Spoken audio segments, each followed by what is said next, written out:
Welcome to the Great Detectives of Old Time Radio from Boise, Idaho. This is your host, Adam Graham. If you have a comment, email it to me, box13@greatdetectives.net. Follow us on Twitter or Radio Detectives and become one of our friends on Facebook, facebook.com/Radio Detectives. Before we get started, today's show is brought to you by the financial support of our listeners. Thank you so much for your support, and I especially want to thank Michael for his support. We'll send access to the premium side as we do with all donations of $7 or more. Well, it's also I do want to let you know that over at greatdetectives.net this weekend, I have my review of the BBC Radio 4 version of Death on the Nile. And you can read that at greatdetectives.net, and you can automatically receive all of my reviews and articles regarding the show through the Great Detectives of Old Time Radio through Kindle. So if you have a Kindle, just go to Great Detectives of Old Time Radio, and you can try it out free for 2 weeks. Well, now it's time for today's episodes of Police Headquarters, The Warehouse Job, and James Davis Killed.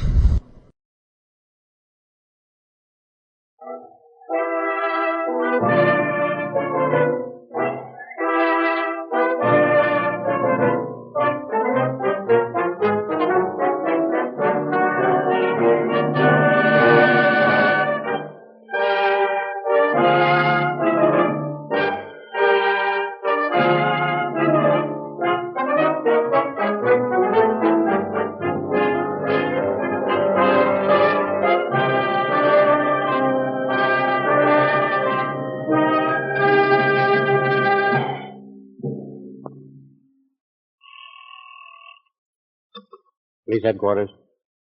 Just a minute, I'll give you the detective bureau. Detective Bureau, Lieutenant Cameron. This is McGrady, Lieutenant. Yeah, Mac, what's up? I'm on my waterfront speaking. I think there's something funny going on in the Silverman warehouse. The Silverman warehouse? Yeah. I just received a big shipment of furs yesterday. I got a hunch that this band of river rats are trying to lift the tote. Oh. Have you seen anything? Yeah. I see several guys slipping down toward the wharf. Why don't you drop down and give me a hand? Okay, Mac. You beat it over to the warehouse and keep an eye on things. I'll pick up a couple of the boys and come right down. Okay, Lieutenant. Get Brady and Williams. We're going down to the waterfront. Okay, Lieutenant. Yes, sir? Order a squad car to the side door and sit tight for a call. McGrady's expecting trouble at the waterfront. Yes, sir.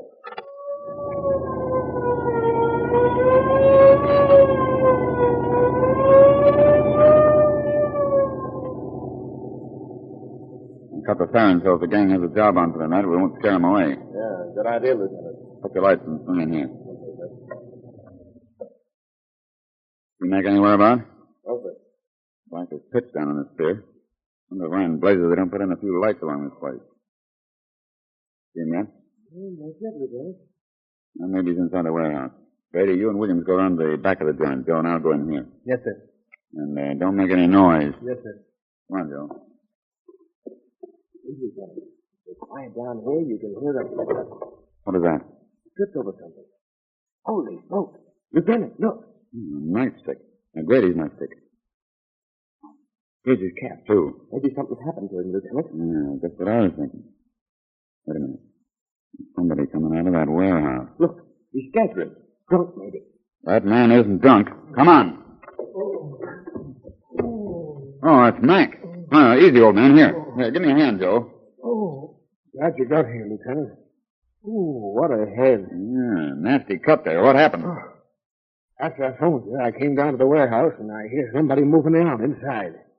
I look around for old Apple, the watchman, and he's not inside. So I open the door and slip in. Where was the watchman? I don't know. I think they got him, too. Go on. What happened to you? Well, I heard several men moving in the back part of the building. So I started back, and somebody tackled me. Recognize him? No, too dark in there. I I felt him, though. Big man, over 200, foreigner, too, I think. He brained me with something, and I went out like a light. Just came to. Lucky they didn't throw you in the water. How'd your cap and nightstick get out here? I don't know unless they threw him out. Oh, what a head. We've got a doctor look at that cut. How do you feel? Okay, except the head. All right.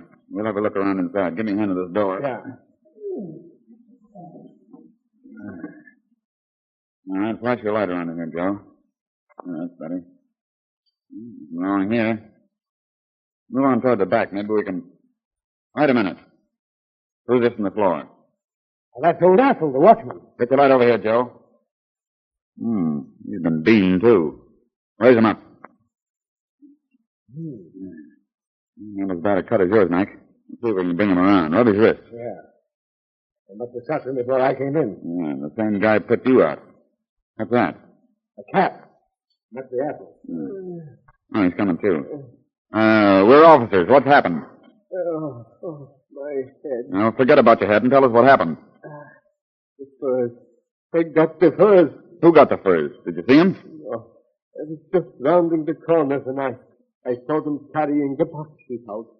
I yelled at them to stop, and somebody hit me. How many were there? Oh, about 3 or 4. They were all in the back of the warehouse. I saw them moving out the furs. Did you recognize any of them? No, officer.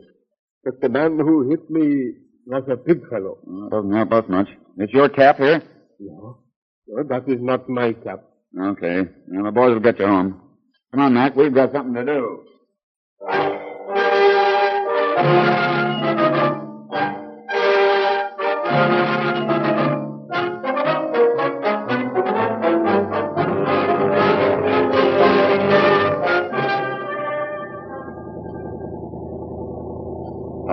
Attention all cars. Broadcast number 29 regarding a fur robbery. Be on the lookout for 20 boxes of furs stolen tonight from the Silverman warehouse. One of the suspects is described as a foreigner, weight over 200. More later, that's all. See, the boys have the patrols out. How's the head feel, Mike? Better. That doc sure knows his stuff. Fixed me up so many times you couldn't count them. You're just a young fellow, Mike. You want to be careful about poking your head around into strange warehouses. You did right to call in. You can bet your boots I'll be more careful next time. Where are you going? Down in the slums. I know where the fellow bought that cap that we found in the warehouse. We'll go down and see if they can give us some description of him. Think they can? Well, the guy who sold this cap owns a small shop down in Spring. Doesn't do a lot of business. Yeah, but do you think he'll remember selling it? He should. It's an unusual size. 7 3/4. The guy who wore it must have had the big head. Think it was bought recently? I don't know. Now, here we are. We'll find out.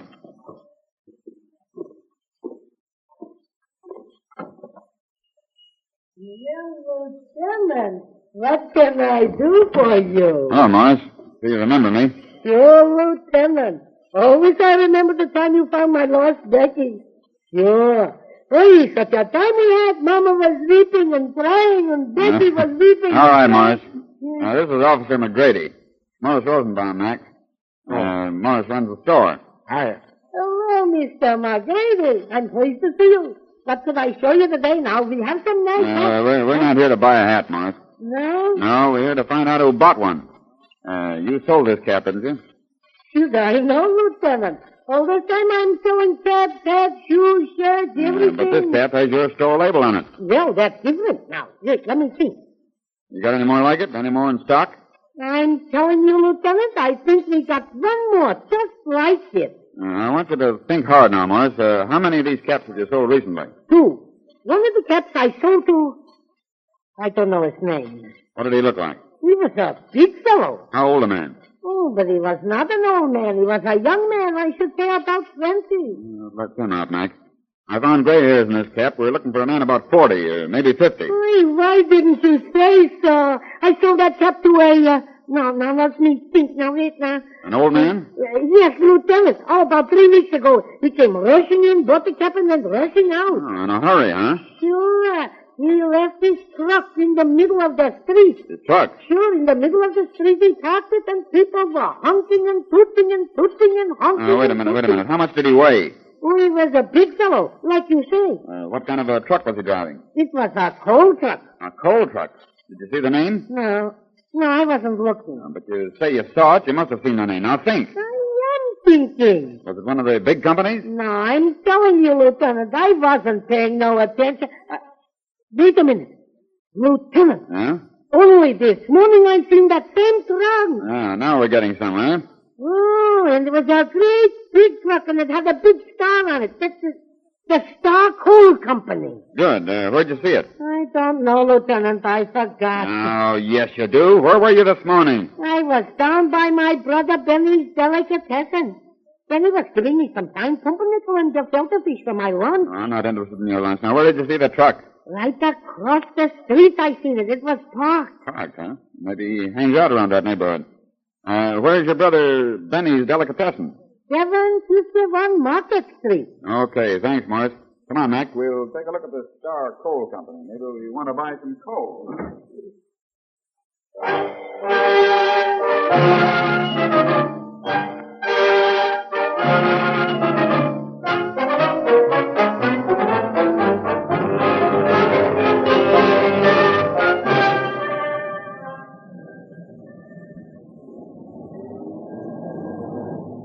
There's the truck, and there's the place. Our coal company. Looks innocent enough. Yeah. Anybody inside? Can't see anybody from here. Okay, take off your uniform coat and your cap. What's the big idea? Don't argue. Yeah, now roll up your sleeves. Good. Hey, what? What are you... Yeah, put your gun in your hip pocket. That's it. Well, what's coming on? They won't spot you as a cop right away. Now listen, you walk into that place. Yeah. You think the guy in there is the man you ran into in the dark. Flash your gun on him, and we'll take him in on this John Doe warrant. Oh. If you get into trouble, blow your whistle. Okay, I'd like to take a poke at the guy. Well, maybe this is your chance. And remember, if you get into trouble, blow your whistle. I'll be right behind you. Okay, Lieutenant.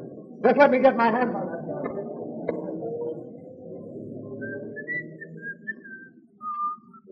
Hello, Lieutenant. What are you doing down here? Ah, just killing time. Well, take care of yourself. Okay, thanks. Paper, mister? Huh? Oh, yeah. Thanks, boss.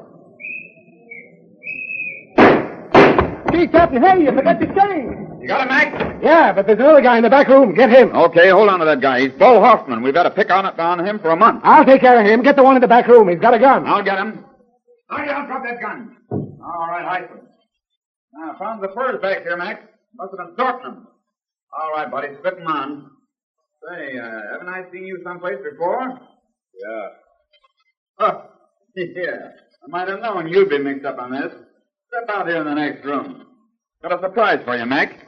Take a look at who I found hiding in the back. Well, I'll be a knock-kneed cockroach. Old man Athel, the night watchman.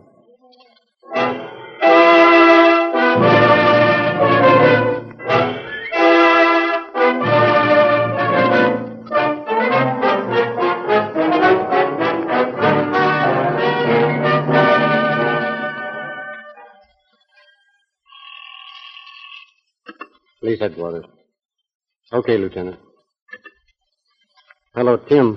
Orders patrol out to 742 Market Street. Yeah. And cancel that card on the warehouse job. Lieutenant Cameron just took the men into custody. Police headquarters.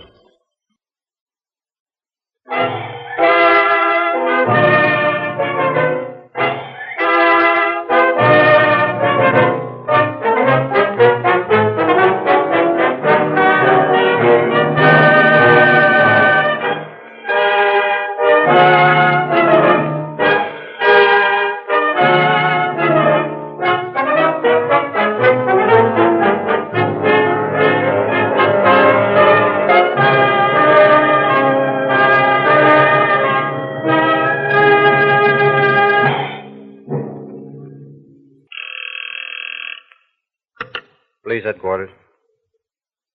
Just a second, I'll give you the Detective Bureau.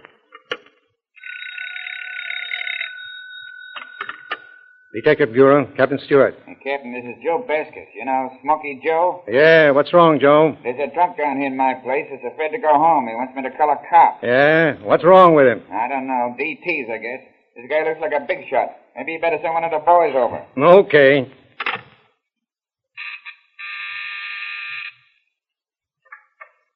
Yes, Captain. Got a good one for you, Andy. Want you to play nursemaid to a drunk for a few minutes. He's over in Smoky Joe's place, and he's afraid to go home. Wants a police escort, I guess. Yes, sir. I'll go right over.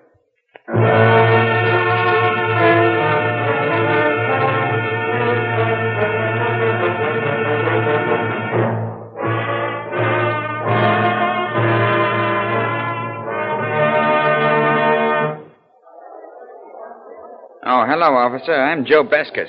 I'm Anderson from headquarters. Where's this drunk? Yeah, back here in a private room. I'll show you. Yeah, this is the door. The door's locked from the inside. Hey, this guy's a dummy, if you ask me. Come on, open up. I got your cop for you. Think anything's happened to him? He passed out, maybe. Come on, you open up. Hello, officer. This him? Yep. What do you want with an officer? It's all right, officer. I want to go home, that's all. Well, who's holding you? Not going home alone, officer. I'm scared.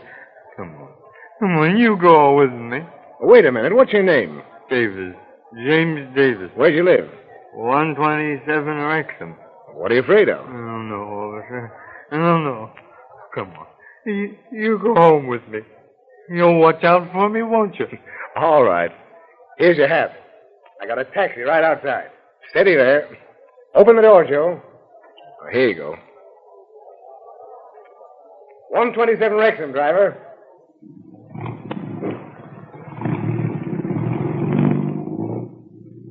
Oh, it's 12:30.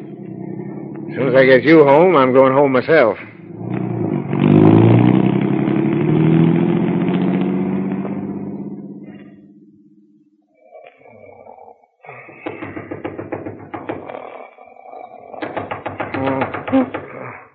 Oh, all right. All right.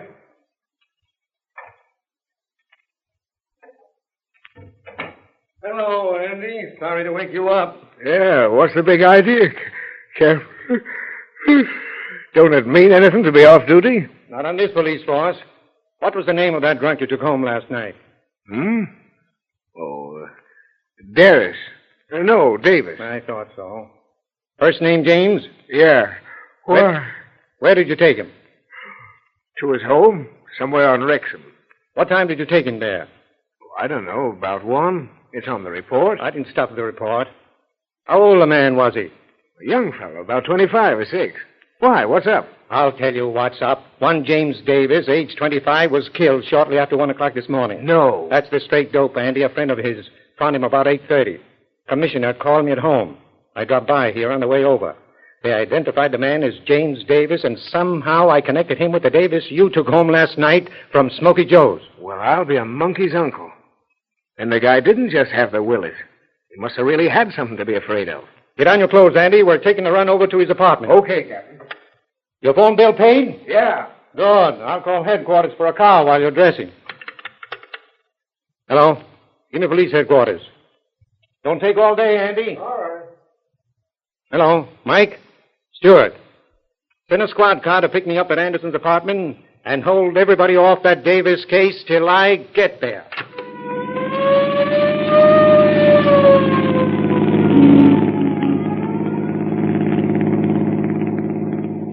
This the house? Yeah. Same place I took him last night. All right, Mac.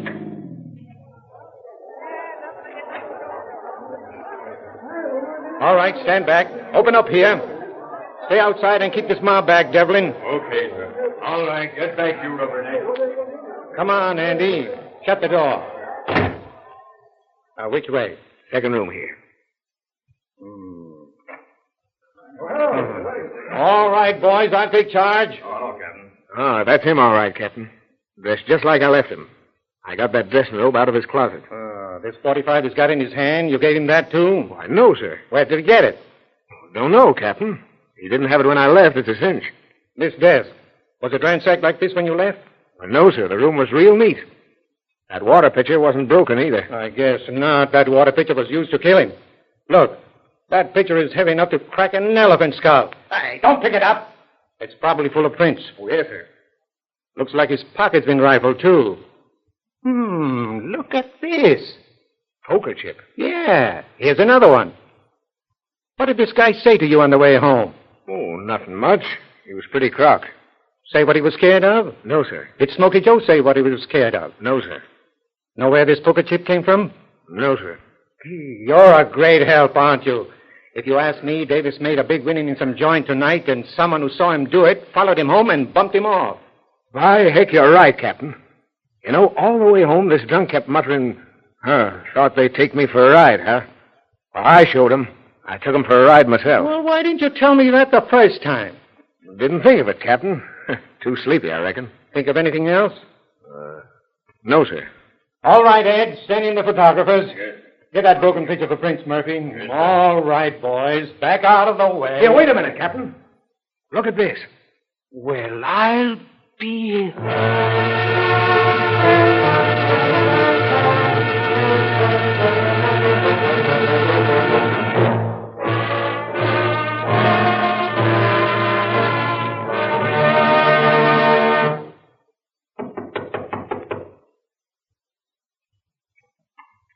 I want to see Joe. Hello. Who is calling, please? All right, don't try to be funny. Mr. Escort, she's not in. Don't give me that. All right, now where is he? Where is who? Oh, it's the officer. It's all right, Uncle. Come in, Mr. Anderson's the name, ain't it? Yeah. Have a chair. Thanks. Smoke? Nope. And, now what can I do for you, Mr. Anderson? We want you to help us, Joe. Sure, you know how I feel about you boys. Anything you want, the sky's the limit. You know me. Good.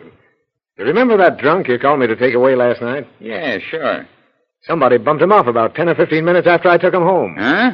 I say somebody bumped him off about 10 or 15 minutes after I took him home. Well, what do you know? Then the guy wasn't Buggy. Someone was after him. Yeah. And I think with your help, I can find out who it was. Oh, yeah? Well, why me? Because the guy was in your place, Joe. Oh, yeah, I know, but I never set eyes on him before. How long had he been there? Oh, not long. About 30 minutes, maybe longer. Was he drunk when he came in? Yeah. What'd he do? I wasn't paying much attention to him. He went back to the private room and ordered a bottle and some sandwiches. I see. Say where he'd been? No, I didn't talk to him. Was he alone all the time he was there? As far as I know, I didn't take much notice of him. When did you first take notice of him, Joe? When one of the waiters called me in and told me that he had the door locked from the inside. What'd you do? Well, I went back to the door and asked him what was wrong. He said he was scared and told me to call a cop. I tried to talk him out of it, but he wouldn't open the door till I called you. Did he say what he was scared of? No, he wouldn't say a word. Maybe he saw somebody he was afraid of. Yeah, maybe so. I wish you'd tell me the truth, Joe. The truth? Sure, it wouldn't hurt you. What do you mean? You think I bumped him? Did I say that, Joe? No, but... I know you don't like to have it made public, Joe, but you run a set of games back at your place, don't you? Oh, sure, but it's just a social club, that's all. You can't pin nothing else on me. I'm not here on a gambling charge, Joe. I'm just trying to get you to help me discover who killed the guy. Oh, okay. That's why I want you to tell me the truth. I've told you the truth. Yes, but not all of it. Now, listen. I found out that Davis, that was the man's name, was playing the wheel in your social club last night, right? Yeah. I also found out that he hit the bank to the tune of 10,000 smackers. How did you find that out? That's my own business right now, Joe. Somebody saw him clean the bank and followed him home. You can't hold that against my place. I'm not trying to. Whoever followed him home after I left went through his rooms for the 10 grand. Davis woke up, reached for a gun, and somebody gave him the works. So what? I want you to tell me who it was. I don't know who it was. Yes, you do, Joe. What makes you think that? Because you did it, Joe. I did it? Why, you... No, you know you don't. Stick 'em up, Joe. You too, Oku. Drop that gun. I've known you were behind that curtain ever since I've been here. I'll get you for this, you dumb flatfoot. You ain't got nothing on me. Oh, no? I've got enough to hang you. Why, what? Listen, you. We found a blue poker chip in Davis's pocket. That chip had some queer scratches on it. I took it and tried it in your chip machine, and it fit exactly. There's a lot now, of don't interrupt me. I pried my way into your office and discovered that Davis had cleaned you to the tune of 10 grand. You didn't like it. You heard Davis give me the number of his house, so you decided to get your 10 grand back. But how do you... How do I know you did it? Yeah. Because years ago, Joe, when my dad was on this force, they brought you in on a fight charge. It seems you nearly killed a man. After that, in 2 other fights in your joint, you invariably chose the same weapon, a water pitcher. You phony copper! You can't convict me on that evidence! No? But you see, Joe, you very conveniently helped me. When you bent over Davis to search him, your fountain pen slipped from your pocket. And, Joe, I'm awfully sorry, but that pen had your name on it.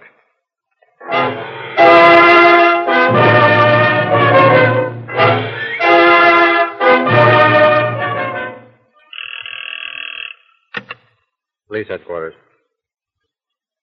Okay, Andy. Hello, Captain. Cancel your card on the Davis killing. Andy just got a confession from Smokey Joe Brescos. Police headquarters.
Welcome back. The 1930s language stick, it continues to be something that makes me chuckle as I listen to it. Just a reminder of how different the style was in the early 30s. Both of these pretty good.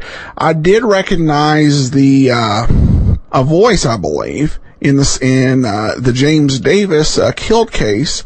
Andy, the police officer who caught the killer, I believe his voice is the voice of Hanley Stafford. Most famous as Daddy in the Baby Snook sketches. There may be listeners who are more expert at voice identification, so if you think I'm wrong, feel free to let me know.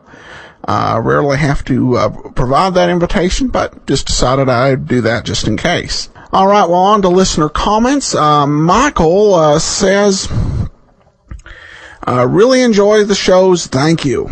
And Mark writes in to ask, just found the app for my Windows phone. I'd started the podcast at around 900 episodes and just caught up. But now I can start all the way at the beginning. Whoa, that's a lot of shows. Indeed it is, and that's really one of the nice things about the app. And I hope you enjoy it.